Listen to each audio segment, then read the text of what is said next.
Here's a Chevy Equinox where we installed a number of emergency lights and siren.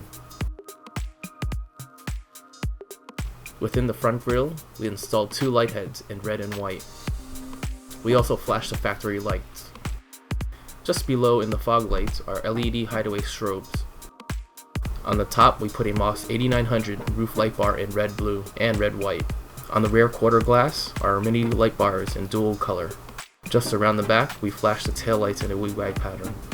And sandwiching the rear license plate is a pair of ultra-thin 6 LED light heads. Inside the vehicle, we added a Phoenix 4200 mini controller.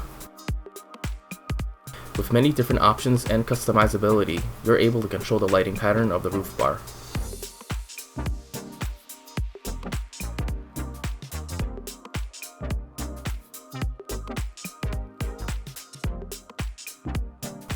Directing traffic is as easy as pushing a button.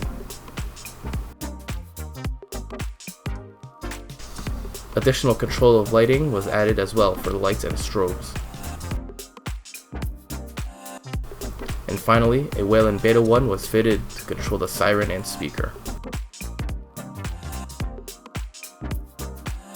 If you're looking to accessorize your vehicle, come to Movin On Sounds and Security, and we'll get the accessories your vehicle needs.